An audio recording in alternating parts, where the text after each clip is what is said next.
ನಮಸ್ಕಾರ, ನಾನು ಸುಗುಣ ಪ್ರಸಾದ್, ಉಡುಪಿ ಮಾಧ್ವ ಪಾಕಶಾಲೆಗೆ ನಿಮಗೆಲ್ಲ ಆಧಾರದ ಸ್ವಾಗತ.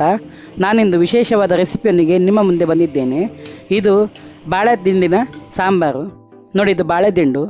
ಇದರ ಹೊರಗಿನ ಭಾಗವನ್ನು ಕಟ್ ಮಾಡಿ ಒಳಗಿನ ಭಾಗವನ್ನು ಮಾತ್ರ ಸಾಂಬಾರಿಗೆ ಹಾಕುವಂಥದ್ದು. ಈ ಬಾಳೆದಿಂಡಿನ ಉಪಯೋಗ ನಿಮಗೆಲ್ಲರಿಗೂ ಗೊತ್ತೇ ಇದೆ. ಇದು ನಮ್ಮ ಹೊಟ್ಟೆ ಒಳಗಡೆ ಕೂದಲಿದ್ದು ಹೊರಗಡೆ ತರ್ತದಂತೆ. ಕಿಡ್ನಿ ಸ್ಟೋನ್ ಇದ್ದವರು ಎಷ್ಟೋ ಜನ ಇದರ ಜ್ಯೂಸ್ ಮಾಡ್ಕೊಂಡು ಕುಡಿತಾರೆ. ಪ್ರಾರಂಭಿಕ ಹಂತದಲ್ಲಿದ್ದರೆ ಇದು ವಾಸಿ ಆಗ್ತದೆ. ನೋಡಿ, ಈ ಥರ ಬಿಲ್ಲೆ ಬಿಲ್ಲೆ ಮಾಡಿ ಕಟ್ ಮಾಡಬೇಕು. ಇದು ಕಟ್ ಮಾಡುವಾಗ ಒಂದು ನೂಲಿನಂಥ ಒಂದು ಇದು ಸಿಗ್ತದೆ. ಇದು ಎಳೆದಾಗಿದ್ದರಿಂದ ನನಗೆ ಏನು ಅದರಲ್ಲೇನು ಇರಲಿಲ್ಲ. ಸೊ ನಾನು ಈ ಥರ ನೋಡಿ ಕಟ್ ಮಾಡಿ ಹಾಕಿದ್ದೇನೆ. ಆ ನೂಲು ಥರ ಇದ್ದರೆ ಅದನ್ನು ತೆಗೆದು ಕಟ್ ಮಾಡಬೇಕು ನಾವು. ಇದು ಎಳೆದಾದ್ರಿಂದ ಅದರಲ್ಲಿ ಏನು ಇರಲಿಲ್ಲ.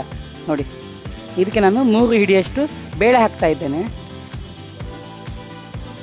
ಅದರ ಜೊತೆ ಕಟ್ ಮಾಡಿರೋ ಬಾಳೆ ತಿಂಡು ಇಟ್ಬಿಟ್ಟು ಬೇಯೋದಕ್ಕಿಡ್ತಾ ಇದ್ದೇನೆ.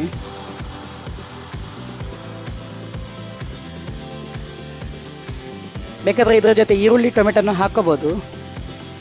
ನಮಗೆ ಈರುಳ್ಳಿ ಅಷ್ಟು ಇಷ್ಟ ಆಗಲ್ಲ. ಮತ್ತು ಟೊಮೆಟೊ ನಾವು ರಸಮ್ ಬಿಟ್ಟು ಬೇರೆ ಯಾವುದಕ್ಕೂ ಜಾಸ್ತಿ ಉಪಯೋಗಿಸೋದಿಲ್ಲ. ನಾವು ಹುಣಸೆ ಹಣ್ಣಿನ ಹಾಕೋದು ಸಾಂಬಾರಿಗೆ. ನೋಡಿ, ಇದು ಸಾಂಬಾರಿಗೆ ಬೇಕಾದ ಮಸಾಲೆ.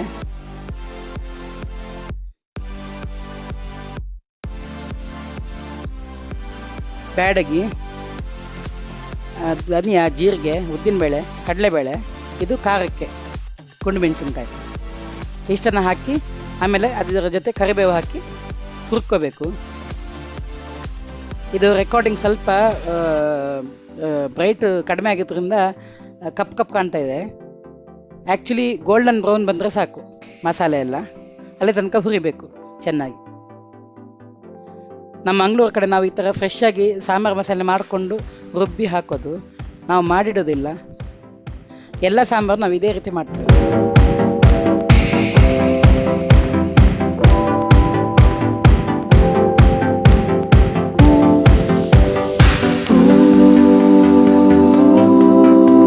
ನೋಡಿ, ಇದೀಗ ಆಯಿತು.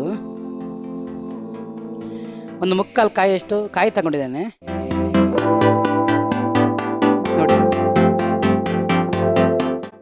ಈಗ ಹುಣಸೆ ಹಣ್ಣು ನೆನೆಸಿಡ್ತಾ ಇದ್ದೇನೆ ಸಾಂಬಾರಿಗೆ. ಹೀಗೆ ಎಲ್ಲವನ್ನು ಮಿಕ್ಸಿ ಜಾರ್ಗೆ ಹಾಕಿ ನುಣ್ಣಗೆ ರುಬ್ಕೋಬೇಕು. ನೈಸಾಗಿ ರುಬ್ಬೇಕು ಇದನ್ನು.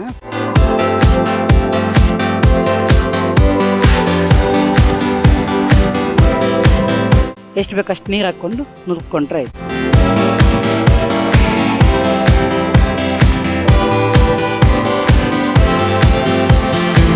ಬಾಳೆದಿಂಡಿನಲ್ಲಿ ಫೈಬರ್ ಅಂಶ ಜಾಸ್ತಿ ಇರೋದ್ರಿಂದ ಇದು ಎಲ್ಲದಕ್ಕೂ ಒಳ್ಳೆಯದು.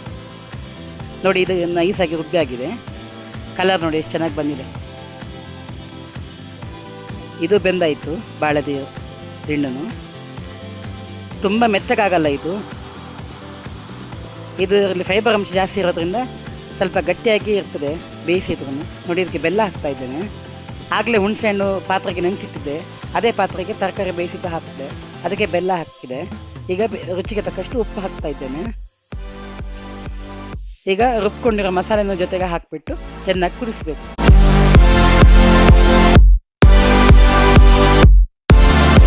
ಚೆನ್ನಾಗಿ ಒಂದು ಕುದಿ ಬಂದರೆ ಸಾಕಾಗ್ತದೆ. ನೋಡಿ, ಇದೀಗ ಚೆನ್ನಾಗಿ ಕುದೀತು. ನನ್ನ ಈ ರೆಸಿಪಿ ನಿಮಗೆಲ್ಲ ಇಷ್ಟ ಆಗಿದ್ದರೆ ನನ್ನ ಚಾನೆಲ್ನ ಸಬ್ಸ್ಕ್ರೈಬ್ ಮಾಡಿ, ಲೈಕ್ ಮಾಡಿ, ಹಾಗೂ ನಿಮ್ಮ ಫ್ರೆಂಡ್ಸ್ ಆ್ಯಂಡ್ ಫ್ಯಾಮಿಲಿ ಜೊತೆ ಶೇರ್ ಮಾಡಿ. ನೋಡಿ, ವೈಟ್ ರೈಸ್ ಜೊತೆ ಸಾಂಬಾರು ಹಾಕಿ ತುಂಬ ರುಚಿಯಾಗಿರ್ತದೆ. ಆರೋಗ್ಯಕ್ಕೆ